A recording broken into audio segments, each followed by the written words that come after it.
Hello guys, good morning. Ayan. So, ayan guys, no, ngayon lang ako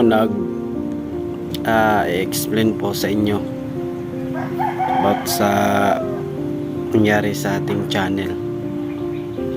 So, ayan guys, unang-una, papasalamat po ako sa mga nagsusuporta doon, no, sa ating YouTube channel na si CreepyMeg08. Ayan.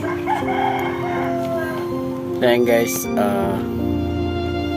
ginawa ko tong video na to para malaman ninyo ano dahilan at bakit bigla tayong nawala.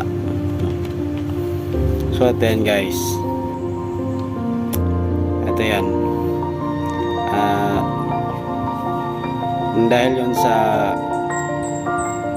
na-report yung channel natin, na-take down tayo, tsaka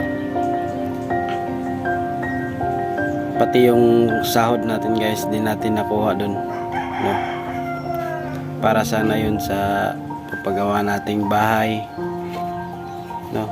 Inipon ko talaga dun sana, inipon ko sana nun, kaso lang nung nag-take down yung channel natin, pati yung sa ATM natin di natin nakuha na sahod. Almost 40k yata yun kukuha ang nasa ang sasahurin natin, no? Kaso lang di ko nakuha kasi pag punta ko dun sa sa machine is di ko na mabuksan, tsaka nagpunta ko dun sa loob, nagtanong ako, so di na nila ma-recover, no?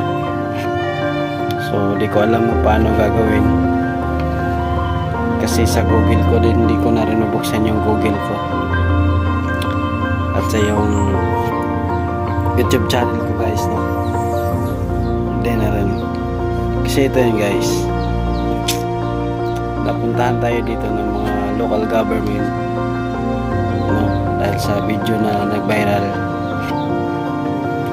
Ayan. Kaya kalipas noon hindi na ako nakapag-upload lahat din na, no? Pati Facebook natin, itong Facebook natin bago ko lang na-recover kasi na-hack din, na-hack tong Facebook, buti na lang na-recover ko. Ayan. So ayan, yung mga nangyayari sa atin, kaya nag-take down tayo. Hindi natin alam na ganyan pa rin, ganun pala ang mangyayari na sa atin. So ayan guys, sana sa bago kong channel kong ginawa na bago ngayon, sana supportahan nyo pa rin guys. Ayan, CreepyGhost08, sana po andyan kayo palagi nakasupport sa ating YouTube channel at dito sa ating Facebook. Ayan. So ayan lang po guys, no, maraming salamat. God bless.